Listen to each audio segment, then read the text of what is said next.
Soté. Cássio Vantuil, é isso? Vantuil. Com V, não com W, não. Não é Vantuil de Freitas, não. Muito bem. É uma satisfação imensa estar falando com você e estar gravando essa entrevista.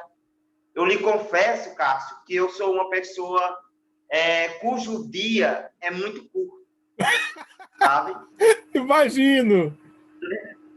Levanto muito cedo, durmo muito tarde. Hoje ainda eu tenho uma live no meu canal, no meu Instagram. Opa. Tenho atividades médico-clínicas. Então, assim, desculpa o meu pequeno atraso de 2 Não, minutos. que isso. A gente entende perfeitamente. Você trabalha com o quê para acordar tão cedo? Eu, na verdade, eu tenho 4 funções básicas. Nossa! Eu tenho 3 vínculos empregatícios. Eu trabalho como fisioterapeuta numa cidade, na Policlínica. Trabalho como fisioterapeuta intensivista numa UTI, num hospital regional. Dou aula na faculdade e tenho outro trabalho que é o não remunerado, mas que é o mais especial de todos, que é o trabalho do espiritismo, a divulgação doutrinária e o atendimento mediúnico. Nossa, que legal. E você é de qual Então, cidade? assim, Que eu não peguei. De qual cidade? Eu sou de Cajazeiras, na Paraíba. Ô, terra Cajazeiras, na Paraíba. Terra boa. E você entrou na doutrina espírita há quanto tempo? Assim, você de berço? Como que foi? Rapaz, eu nem te conto. A história é profundíssima. É mesmo? Conta pra gente. Conto, sim, com o maior prazer do mundo. Olha só, Cássio, e nossos seguidores e nossos colaboradores.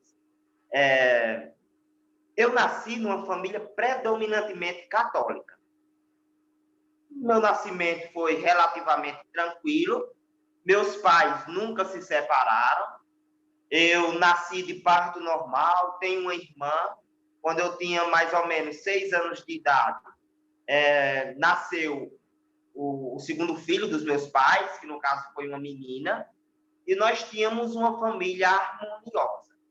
Porém, aos 5 anos de idade, eu estava deitado, os meus pais haviam saído de casa, eu estava deitado com a babá, e de repente, num dia de domingo à noite, um ser, que até agora eu não identifico quem seja, mas sem sombra de dúvida, trata-se de um inimigo de vidas passadas, com o qual eu já me reconciliei, sem sombra de dúvida, porque ele nunca mais me perseguiu desde então.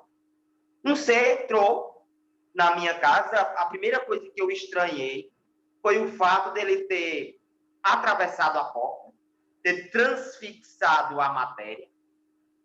Ele chegou na minha frente e eu percebi também que a babá não me enxergava, não via. E disse: eu gostaria de lhe mostrar algo. Olha. Ele fez um movimento com a mão, um movimento muito semelhante àquele em que os maestros fazem ao reger uma sinfonia. Ele fez um movimento com as mãos e uma tela abriu-se na minha frente. Quando esta tela se abriu, eu tive a visão nítida e perfeita dos meus pais sendo acidentados e os dois morrendo em um trágico acidente de trânsito. Pois bem, para uma criança de 5 anos, aquela visão é aterrorizante. Você concorda comigo, né? Nossa, totalmente. Pois é. Então, aquela visão aterrorizante me chocou de uma maneira em que eu só sabia gritar, chorar e espernear. A babá ficou também igualmente desesperada. Chamaram os vizinhos, que foram até a minha residência, tentando me controlar. E foi tão nítido e tão real o que ele me mostrou, que quando os meus pais voltaram, eu não conseguia reconhecê-los como pais, porque na minha visão, na minha concepção, os meus pais estavam mortos, pela visão que o Espírito me mostrou. Depois desse dia, nós nunca mais tivemos uma vida, entre aspas, normal. Porque desse fato, abriram-se as portas para outros e outros fenômenos. Nesse dia, o dia D, eu comecei a ver e a ouvir o mundo espiritual. E de lá para cá, eu nunca mais interrompi essa percepção da vida espiritual que nos cerca. No outro dia, eu vi outros espíritos, eu ouvi outras pessoas que os meus familiares não conseguiam perceber. E, claro, comecei a sofrer da famosa obsessão espiritual, que parece que está presente no início da vida mediúnica da maioria dos médiuns trabalhadores. Esse espírito continuou me perseguindo, ele continuou me perseguindo, provocando fortíssimas dores de cabeça e também apertando a minha garganta, o que me fez deixar de comer por muitos dias. Era muito comum ir para a casa da psicóloga ou da psiquiatra às 3 horas da manhã. Estava querendo me matar por inanição, ou seja, por ausência de comida, por ausência de líquido. A situação era tão drástica que nós chegamos a um ponto de reservarmos um recipiente para colocar a saliva. Porque o aperto, o estrangulamento, a sensação de sufocamento era tão grande que nós não conseguíamos engolir a própria saliva. E isso se arrastou durante 2 anos. Médicos diversos, especialidades múltiplas, exames os mais variados possíveis, até que um dia, minha mãe já cansada, as condições econômicas da minha casa extremamente deterioradas, uma senhora que frequentava o grupo espírita dos Sirineus do Caminho, o qual eu faço parte aqui em Cajazeira, disse: Iracema, por que você não leva esse menino nos Sirineus para fazer um atendimento espiritual? Se não fizer o mal a ele, se não fizer o bem a ele, também não causará nenhum mal, nenhum dano. E minha mãe, no outro dia, me levou à casa espírita. Lá eu fui atendido por uma senhora chamada Lúcia Siebra, e ela disse uma frase que me marcou até hoje. Eu estava com mais ou menos 7, 8 anos de idade. Meu filho, você não é louco, você é apenas médium. Essa frase, ela ficou impressa na minha mente. Ela tirou uma carga pressórica muito grande de cima de mim. Porque todos nós, sem exceção, aqueles que compunham os laços de consanguinidade comigo, acreditavam se tratar ou de uma possessão demoníaca, porque também rezadores, padres, pastores eram assíduos em minha casa, ou de uma espécie de quebra de realidade, de psicose, de esquizofrenia. E essa frase, meu filho, pelas experiências que você me contou, por este homem que você vê, pelas coisas que você escuta, não trata-se de loucura. Você é apenas médico. Fui inscrito imediatamente na evangelização infantil. 3 meses depois, eu já estava me alimentando normal. Eu já estava tendo uma vida social praticamente normal. Depois fiquei sabendo, posteriormente, que o espírito que me agredia foi atendido na reunião mediúnica. As energias impuras que me permeavam, que permeavam as minhas células, estavam arraigadas ao meu córtex cerebral. Foram todas elas limpas através do passe magnético, através da terapêutica do passe, do evangelho no lar, da água fluidificada, das palestras públicas, e com 3 meses eu me vi respirando de novo, aliviado, com a sensação de que a vida tinha retornado para mim.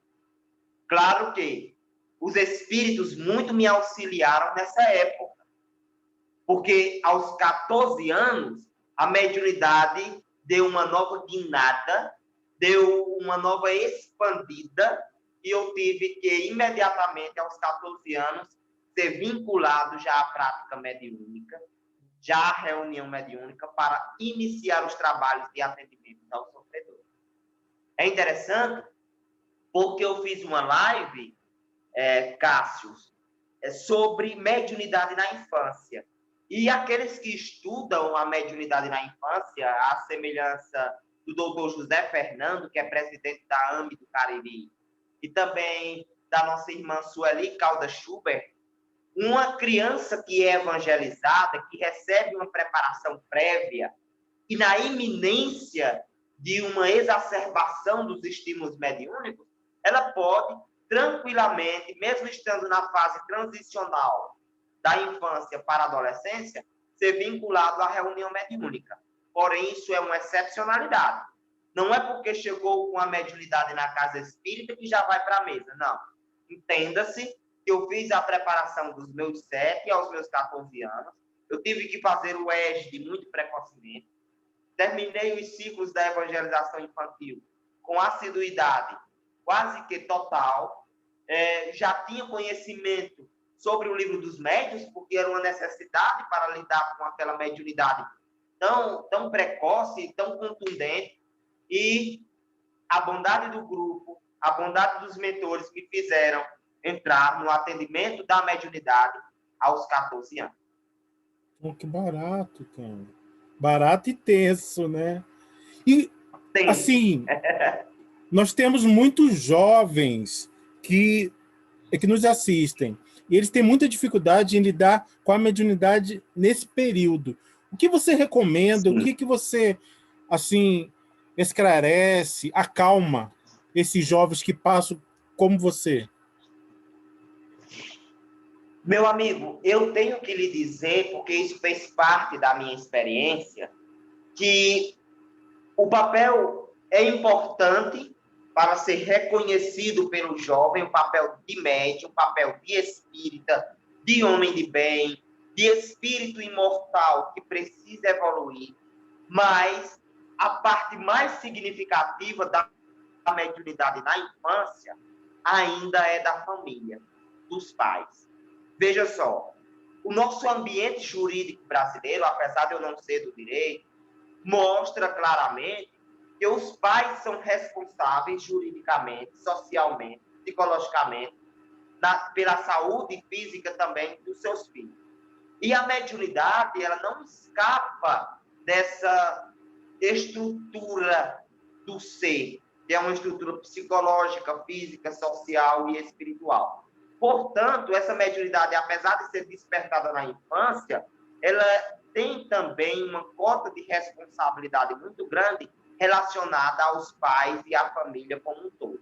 Porque se a família não entende esse processo, essa criança pode ser medicada ainda na tenra infância, com medicamentos que equilibram, por um lado, os neurônios, mas desajustam por outro, porque a mediunidade não é doença. Se a família não entender esse processo, não retirar de cima da estrutura familiar os preconceitos, essa criança pode ser taxada como sendo vítima de obsessão ou de possessão demoníaca e sofrer um preconceito social. Essa criança pode ter situações de bullying na escola, que eu enfrentei muito. Então, quando eu falo sobre mediunidade na infância, eu gosto muito de chamar atenção para os pais, para a mãe, para o pai, para os avós, para os tios, para os irmãos. Por quê? A criança com mediunidade, ela vivendo num ambiente harmonioso, que faz o evangelho, que frequenta a casa espírita, com pais compreensíveis, com pais que orientam, com pais que o levem ou a levem, no caso da criança, para a evangelização infantil, o processo de educação mediúnica fica muito mais fácil. Depois, quando essa criança chegar na adolescência e começar a ter as rédeas de sua existência, ter as rédeas do seu livre-arbítrio nas mãos, aí sim é que as responsabilidades dela começam. No sentido de, primeiro, estudar. Estudar. Essa é a primeira orientação para aquele jovem que é médico, que já saiu da responsabilidade dos pais, que já foi orientado precocemente, que já foi direcionado para a evangelização infantil, nessa fase de transição entre a fase da infância e da adolescência, ainda mostra-se médio, ainda perturba-se com essas variações energéticas, a primeira regra é estudar. Preparar-se. Numa casa espírita séria, que tenha método de pesquisa, que apresente a ele a codificação, o que Kardec falou e compilou sobre a mediunidade, que apresente a história de outros médiuns, como Chico Xavier, Divaldo Pereira Franco, para que ele saiba que não é único em sua mediunidade, para que ele entenda que ele não está incoerente com a normalidade, para que ele entenda que não é um paranormal. Ele é uma pessoa normal apenas com uma aptidão a mais. Essa compreensão que nos é dada por meio do estudo é sine qua non para o nosso equilíbrio enquanto médiuns adolescentes. Nossa. Estudar. Nossa, fantástico. Acho que é o básico, né? Eu vi a respeito das cartas espirituais. Eu queria que você falasse um pouco para a gente essa tarefa tão bonita, né, de consolo. Você podia esclarecer para a gente como que aconteceu na sua vida e como que você está levando hoje em dia? Excelente pergunta. É até oportuna, eu diria. Como eu lhe falei, o trabalho mediúnico começou aos 14 anos de idade, já na primeira semana de atividade mediúnica com a psicografia. Tanto é que eu passei muito tempo acreditando que eu seria um médium psicógrafo. Eu não ia incorporar, eu via as pessoas incorporando e os espíritos falando através delas, os sofredores, os protetores. Eu disse, meu Deus, eu só sei escrever e mesmo assim uma garrancheira maior do mundo. E ninguém entendia absolutamente nada, mas era treinamento. Eu passei muito tempo psicografando, só psicografando. Quanto tempo? Depois vieram as mensagens mais básicas, as historietas, as narrativas, os primeiros poemas, tudo num processo calmo, metódico, acompanhado, paciente, equilibrado, sem pressa nenhuma, sem querer ser o salvador da pátria. Sem querer já chegar sendo o Chico Xavier, sabe? É algo paulatino, gradativo, cheio de corrigendas, de nortes, de direcionamentos que me eram dados tanto pelos encarnados mais experientes, quanto pelos mentores espirituais. Tanto é que depois eu comecei a incorporar, treinei a psicofonia e fiquei levando as duas inclinações mediúnicas, a psicografia e a psicofonia. Aos 28 anos, veja só, 10, 14 anos depois de iniciar a tarefa mediúnica, aos 28 anos, é bom se pontuar isso, para a gente tirar aquela carga de que precisa ser o melhor médium da casa, né? Já chegar sendo a estrela da mesa mediúnica. Achar que o processo se dá do dia para a noite. Meu Deus, a minha educação está médica. Quando é que eu vou escrever meu primeiro livro psicografado? Não é assim, né? Não é assim. Então, aos 28 anos, o Igantinzani, que é o espírito que me acompanha, calmamente chegou para mim e disse, prepare-se, porque daqui a uma semana nós iniciaremos o trabalho de cartas. E aquilo me pegou de surpresa, pegou toda a casa espírita de surpresa. A diretoria se reuniu, porque a decisão de um médium, ela não pode preponderar acima das demais. A casa espírita ela precisa dessa organização, dessa estrutura administrativa. A diretoria se reuniu, decidimos como iria ocorrer o trabalho. A Federação Espírita Paraibana tomou conhecimento do fato e nós iniciamos o trabalho de cartas públicas.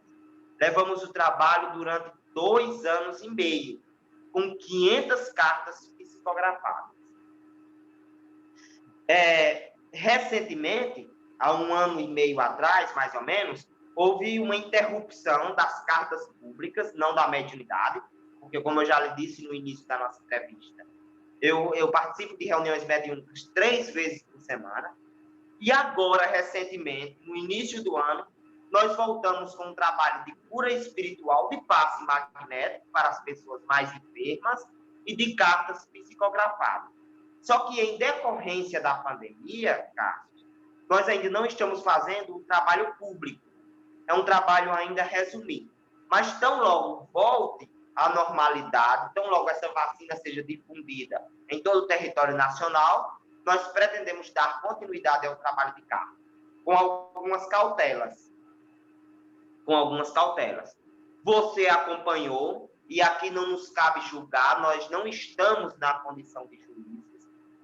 Você acompanhou os escândalos recentes acerca das cartas psicografadas, né?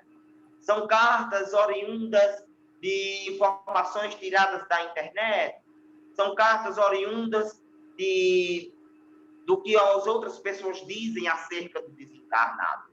Nós temos um cuidado especialíssimo com isso, sabe? Nós temos um cuidado para não tentar ou querer chocar a sociedade, muito menos colocar a mídia à frente do nosso trabalho. Nós fazemos um trabalho controlado, coeso, as informações que são tidas nas cartas. Os mentores tenham cuidado de colocar sempre aquelas que fazem parte do convívio familiar, que não podem ser encontradas em mídias sociais, entende? Existe um trabalho de oração prévia, existe todo o cuidado de registrarmos cada carta, de pedir ao familiar que assine o recibo quando essa carta é entregue.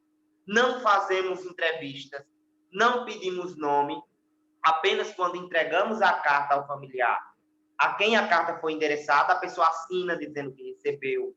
Nós temos todas as cartas digitalizadas, recebemos orientação da federação, ou seja, é um trabalho de Jesus que nós temos o maior apreço, o maior zelo ao conduzi-lo na matéria, justamente para evitar escândalos ou problemas de natureza outra, que possa, de certa forma, atingir o trabalho de Jesus. Repito, não nos cabe aqui julgar esse médium ou aquele médium. Acreditamos que todos participam, de alguma maneira, da estrutura que Deus montou, que Deus estruturou para a nossa evolução no planeta. Não nos cabe julgar, mas as experiências que ouvimos, as situações que presenciamos, inclusive na mídia nacional, em relação a muitos médios que trabalham com as cartas públicas, nos fez ter a necessidade de pedirmos maiores orientações aos mentores e de levarmos tudo com a maior ética possível dentro do ambiente da Casa Espírita. Ao todo, foram 500 cartas. De janeiro para cá, nós já recebemos mais 5, em 2 reuniões, em que iniciamos esse trabalho de cartas públicas, e assim pretendemos levar o nosso barco. Sabemos que uma hora ou outra teremos que enfrentar este ou aquele problema, que isso faz parte, né, até mesmo do pagamento de contas a que o médium está exposto em relação à sua vida passada, mas estamos muito tranquilos em relação a tudo isso, porque nos sentimos amparados, tanto pela ambiência da Casa Espírita na matéria, quanto pelo plano espiritual que nos assiste. Nossa, barato. E como foi esse encontro com o seu mentor espiritual? Foi tranquilo? Foi calmo? Foi surpreendente? Foi natural? Como que foi? Rapaz, eu vou te dizer, você está muito parecido com o Roberto Cabrini do Espiritismo, com o William Bonner do Espiritismo. As suas perguntas são precisas. Então, se eu estivesse chegando no Espiritismo agora, era justamente isso que eu queria escutar. Como foi o seu encontro com o seu mentor? Como você iniciou a mediunidade? Porque essas perguntas são chaves para o entendimento do mundo espiritual e também do ambiente da Casa Espírita.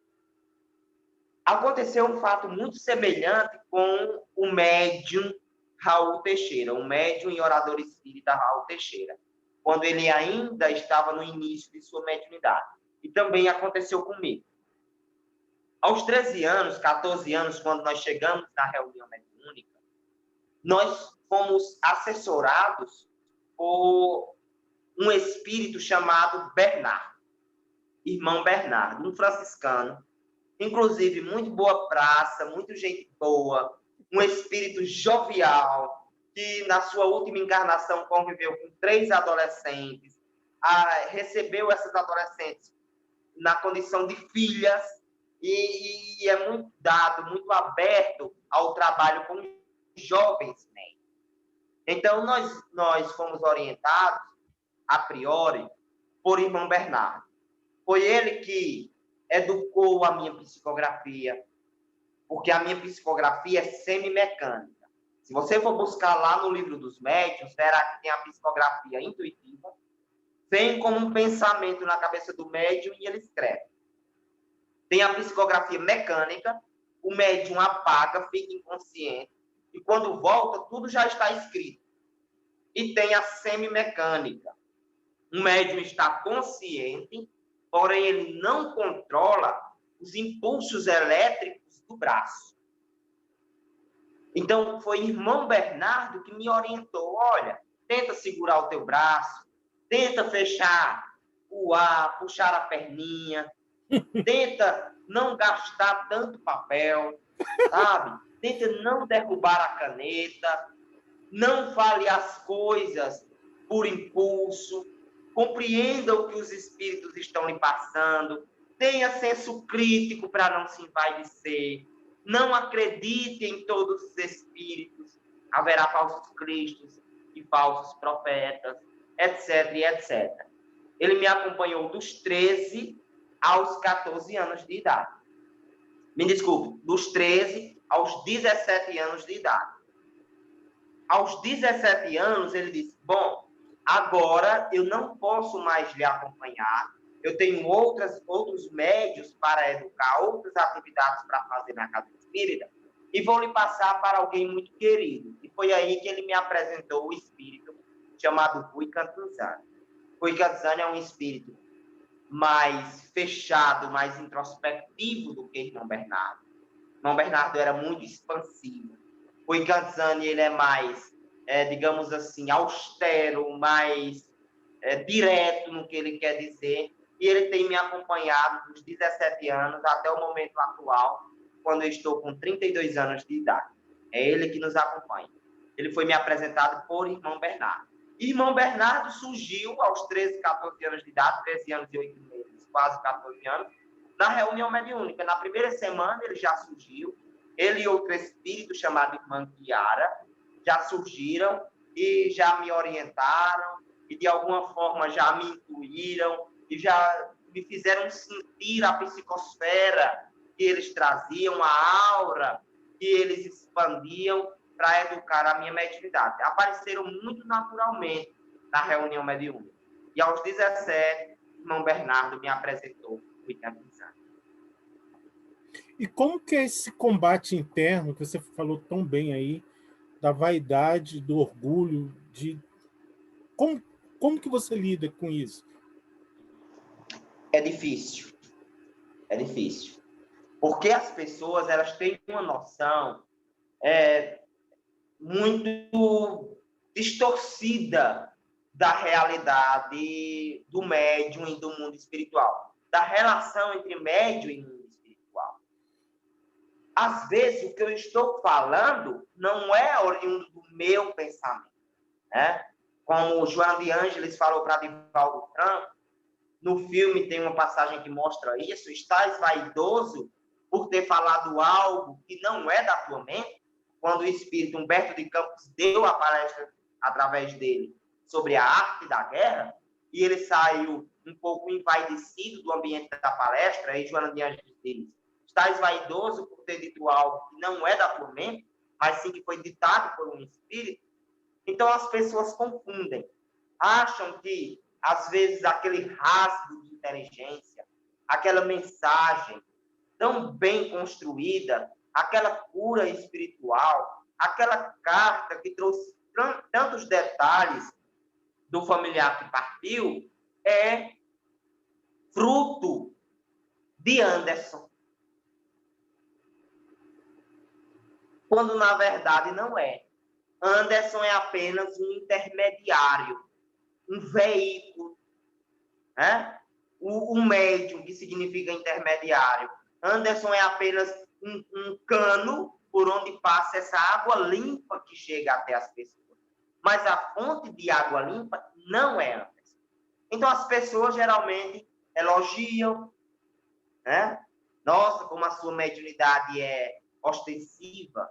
Ah, eu gostaria tanto de participar de uma reunião em que você estivesse. Seria tão prazeroso para mim que você fosse até a minha casa para a gente comer um bolo e tomar um café. Porque ficam encantadas com os resultados da mediunidade, sendo que o fator originário, a matriz de todo esse trabalho, não é Anderson, e sim do mundo espiritual. Então, é difícil conter os impulsos da vaidade por causa disso. Entender que, não, quando elas estão elogiando, quando elas estão querendo ficar perto, não é Anderson por sua causa. Isso tem que ser dito diariamente para mim mesmo. Mas sim por causa do trabalho que os espíritos realizam através de você. Toda honra, todo mérito e toda glória é destinada a estes espíritos e a Jesus, não a você. Então, o trabalho do médium, enquanto o seu íntimo, enquanto a sua consciência e a sua moralidade, é justamente esse: colocar o pé no chão, entender que ele é apenas um veículo intermediário por onde passam essas informações, e de nenhuma maneira, nem por um segundo sequer, acreditar que tudo aquilo é dele e que ele pode trocar por títulos, ou pode trocar por elogios, ou pode trocar por dinheiro, ou pode vender de alguma maneira. Porque ele não pode vender algo que não é dele, e sim do Cristo. Entendeu? Essa luta ela deve ser constante, ela deve ser diária, ela deve ser disciplinada, e ela deve ser lembrada também ao médium pelos companheiros que vivem com ele, por aqueles que fazem parte da casa espírita, pelos familiares e pelos amigos, para que ele não se fascine diante do trabalho que exerce. O Anderson, você que é da área de saúde e tem essa facilidade com o mundo espiritual, de ter contato, como você vê essa pandemia com essa mudança, com essa transição planetária? Como você associa essas duas coisas? Olha só, meus amigos que estão nos ouvindo nesse momento. Em 1971, Francisco Cândido Xavier falou no programa Pinga Fogo que nós iríamos iniciar a transição planetária, que da década de 60 até os anos 2010, 2019, nós teríamos uma fase de teste para a humanidade. Se o planeta não entrasse numa terceira guerra mundial, nós teríamos uma transição planetária bem mais tranquila. Não seria necessária tanta catástrofe, não seriam necessários tantos embates no planeta Terra, justamente porque não tínhamos nos comprometido, espiritualmente falando, por meio da lei de causa e efeito, com uma terceira guerra mundial, que seria, sem sombra de dúvida, uma guerra nuclear. Porém, a transição planetária, ela existe e ela é conturbada. Nós não provocamos algo catastrófico, mas ela precisa acontecer. E em acontecendo, ela precisa fazer mudanças sociais, administrativas, políticas, geológicas, geográficas, étnicas e éticas no nosso planeta Terra. Então, eu considero a pandemia como sendo os primeiros ventos da transição planetária.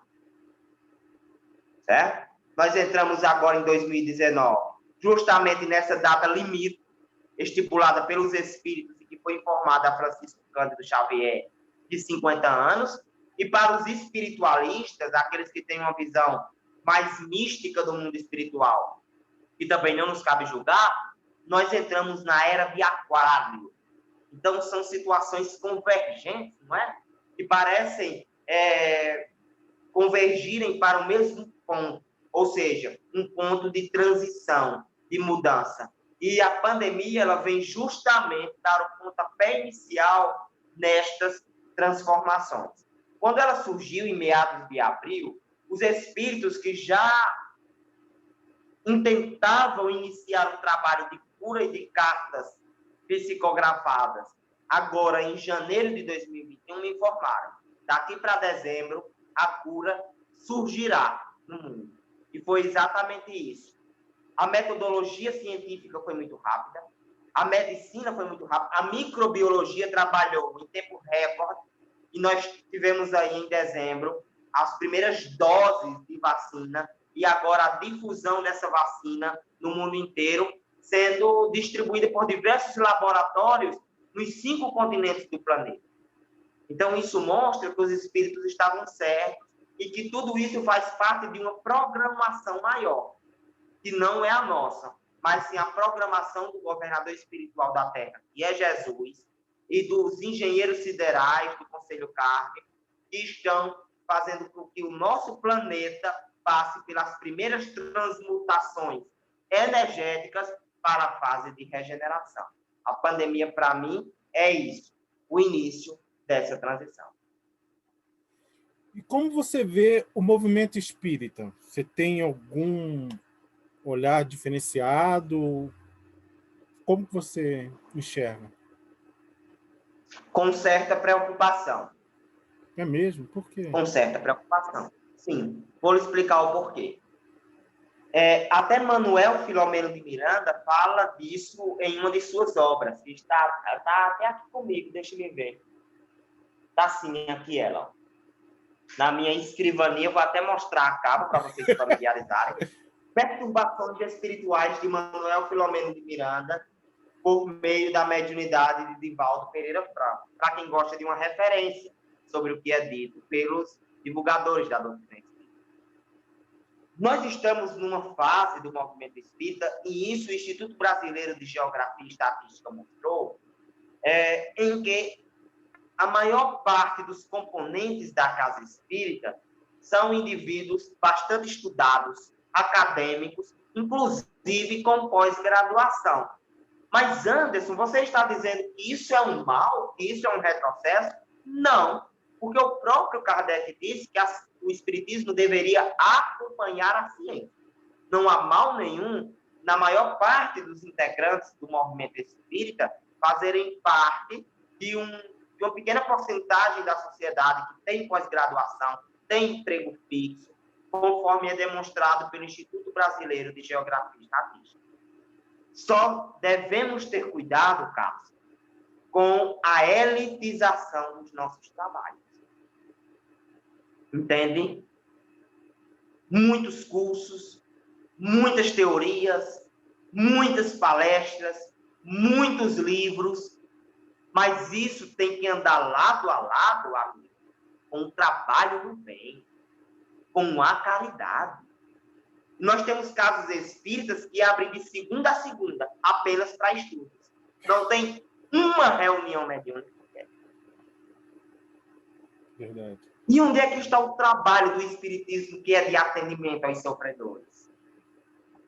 Quer dizer, quando esses médiuns de culto, eles partirem para o plano espiritual, nós deixaremos esse espaço vago, esse espaço de caridade totalmente vago? Quando irão surgir os novos trabalhadores? Eu sei que é importante conhecer a parte científica da mediunidade, dos estudos, da transição planetária. É muito importante divulgar a doutrina aos 4 cantos do mundo.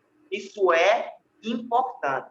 Mas importante também é o trabalho de conscientização daquele que sofre, é o trabalho de evangelização infantil, são as reuniões mediúnicas que fazem os tratamentos desobsessivos dos trabalhadores da casa e da sociedade, é o trabalho de cartas psicografadas de consolação, é o trabalho de passe magnético, de acolhimento social. Então, assim, me preocupa, porque às vezes eu percebo que a casa espírita tornou-se, em algum aspecto, um centro de estudos científicos, olvidando um pouco, negligenciando um pouco a questão da caridade, da fraternidade entre os povos.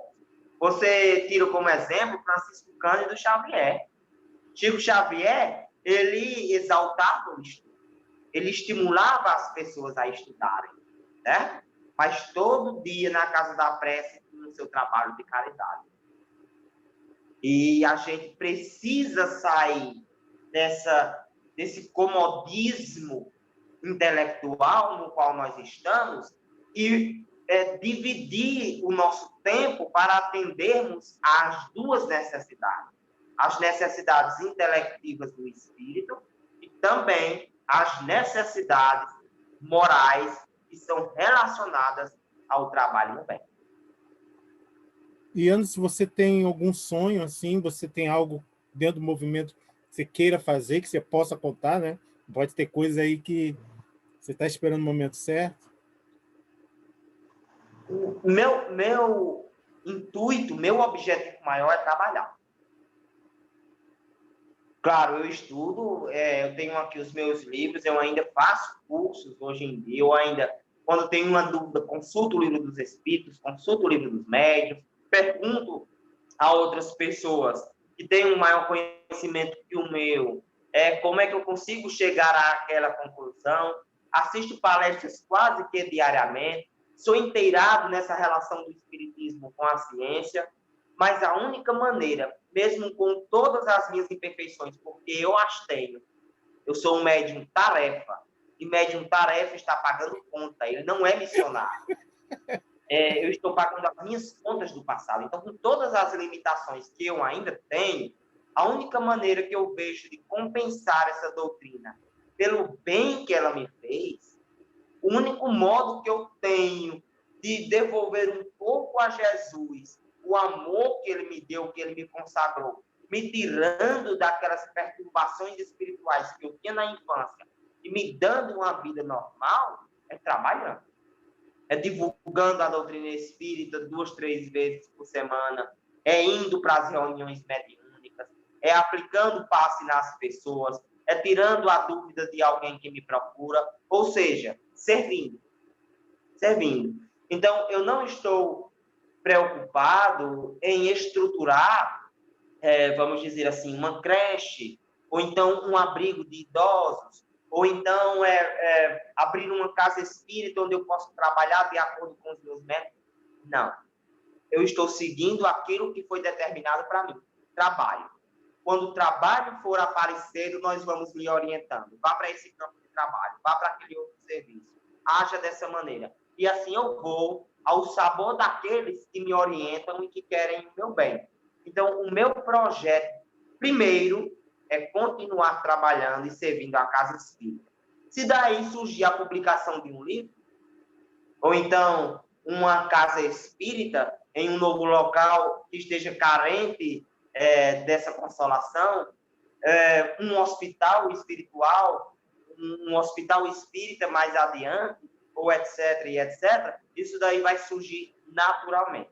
A minha primeira intenção é continuar servindo a Jesus. Bonito. Assim também. Antes, nós estamos terminando, mas antes de terminar, nós temos um pinga-fogo. Lembrando nosso querido Chico, né? Já que você falou tão bem dele. Tranquilo, tá? Qual figura espírita você mais admira?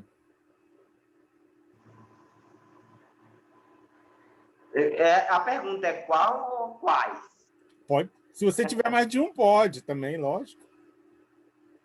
Tem médiuns que muito nos ensinam, sabe? O próprio Francisco Cândido Xavier e outra médium muito humilde e muito ligada ao trabalho no bem, que foi Ivone do Amaral Pereira, que psicografou Memórias de um Suicida. O médium que fugiu dos holofotes e que se viu muito no bem, João Nunes Maia, se viu de instrumento para o espírito Miramês. São médiuns que me encantam pela humildade que tiveram no trato com a mediunidade, nunca se colocando no centro das atenções, sempre fugindo dos holofotes e, claro, servindo a Jesus. Francisco Cândido Xavier, Ivone do Amaral Pereira e João Nunes Maia. Todd ou Nescau?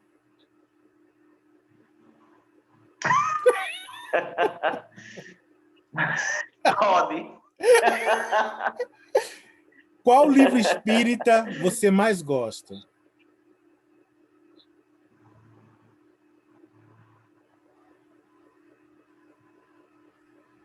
Livro dos Médiuns. Por quê? Porque foi o primeiro livro dos médiuns. Eu fui apresentado a ele quando cheguei na Casa Espírita. Foi o primeiro livro que me deram nas mãos.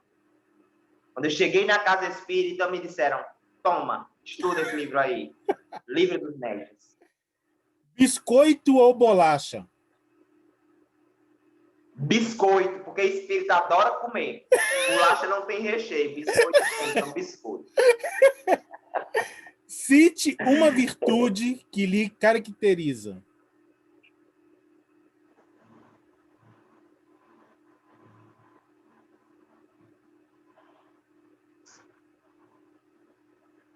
Coragem. Coragem. Por quê? Porque eu nunca desisti. Bacana. Porque os problemas aconteceram em todas as fases da minha vida. Eu vi muitos médiuns se desviarem, muitos médiuns deixarem a casa espírita, médiuns que estão perturbados hoje, porque cederam por esta ou aquela crítica, porque se melindraram por este ou aquele comentário. E eu decidi levar essa charrua, levar essa responsabilidade até o fim, independente do que aconteça. E isso é coragem. Bonito. Doce ou salgado? Salgado, sem sombra de dúvida. Inclusive, se um dia você sair comigo, por favor, me leve para comer pizza, porque eu sou apaixonado por coisas salgadas. Pizza, coxinha, pastel, lasanha, eu adoro. Sexta-feira é o meu aniversário. Oh, parabéns! Se você me der um bolo, eu vou comer fragmentos do bolo. Agora, se você me trouxer uma pizza com uma vela no meio, eu vou devorar a vela e a pizza. Adoro. Que legal! Ai, ai. Para você é mais fácil compreender o outro ou a si mesmo? Compreender o outro. Porque o médium, ele vive num oceano de ideias, de emoções e de sentimentos. É um turbilhão. E eu acredito que isso seja um consenso entre os médios. É muito difícil ver algo para si mesmo. Dar uma solução para os próprios problemas. O problema dos outros, quando surgem, ou quando surge, ele é desvendado pela sua mediunidade, pela ajuda que os espíritos lhe dão, e você consegue dar um norte ao outro. Mas entender o próprio turbilhão e os espíritos dizendo, com as suas queixas, com os seus problemas, você se vira. Porque você está aqui para se vir ao outro. Então, conviver com esse turbilhão, com essa confusão mental de tantas ideias, tantos sentimentos, tantas emoções que são captadas, torna o entendimento próprio um pouco difícil. Então, eu me vejo mais na condição de entender o outro em seu sofrimento do que entender a mim mesmo. O que te leva adiante? As certezas ou as dúvidas? As certezas. As certezas. Porque, apesar das dúvidas estarem em maior número do que as certezas estão numa condição maior hierarquicamente do que as dúvidas. Eu tenho certeza de pouca coisa na vida, mas essas certezas, elas são grandiosas, elas superam todas as dúvidas. As dúvidas, claro, estão em maiores quantidades, porém, a certeza que eu tenho é maior do que todas as dúvidas. Qual apóstolo tem a ver contigo? Pedro. Por quê? Porque Pedro, ele errou, sabia que estava errado, demonstrou a Jesus as suas fraquezas em diversos momentos. E Pedro é o que mais se assemelha ao homem comum. Você veja, quando o soldado Malcolm apareceu, ele cortou a orelha do soldado Malcolm. Ele errou, né? Quando Jesus morreu, que as pessoas apontaram, ele negou a Cristo 3 vezes, ele errou. Mas ele tinha a determinação de continuar servindo. Ele era apaixonado pela figura de Jesus.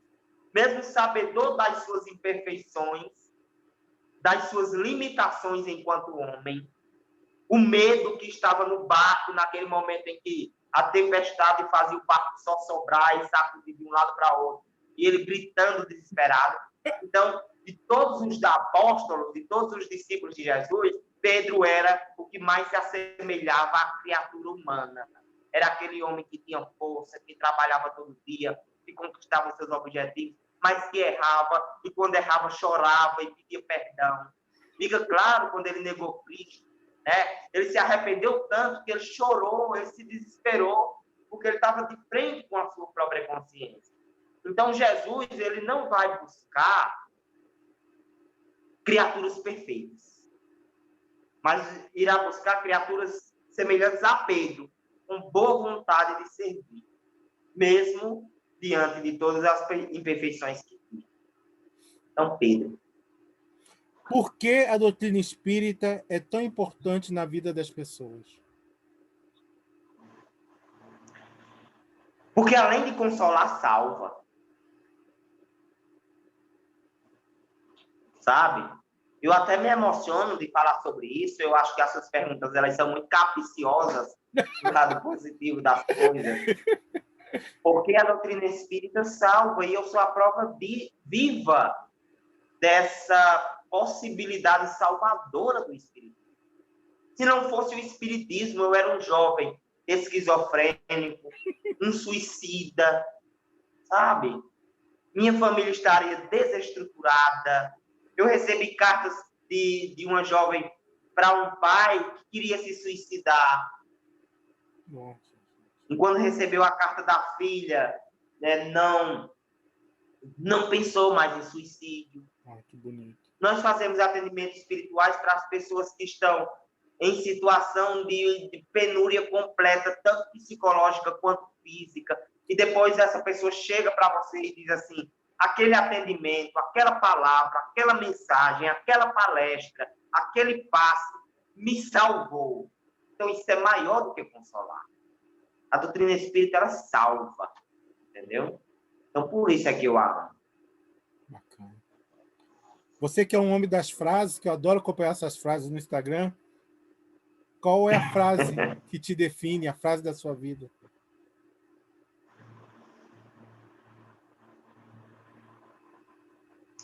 Vamos ver.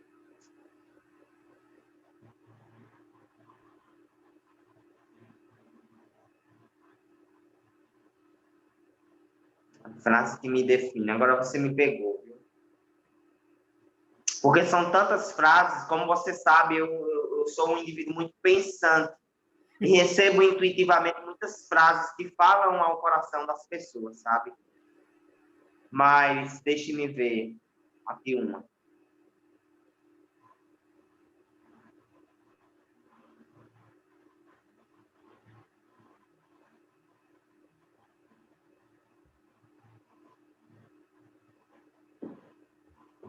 Realmente. Conhece-te a ti mesmo. Aquela frase do templo de Delfos. Conhece-te a ti mesmo é uma frase que me define. Outra frase que me define e que toca muito o meu coração é aquela frase de Jesus assim, que queres que eu te faça? Sabe? Eu acho que essa frase ela devia estar estampada na nossa boca e na nossa testa diariamente. Para quando chegar um sofredor, e é uma frase que nem é complexa, né? Para quando chegar um sofredor pedindo ajuda e a gente estiver diante dele, a gente imitar Jesus. O que queres que eu te faça? Né? Acho que é uma frase assim simbólica. Anderson, muito obrigado. Seu carinho, como você disse, seu tempo, dedicar um pouquinho, a nesga do seu tempo para a gente, para essas coisas tão bonitas, tão fortes que a gente precisa ouvir.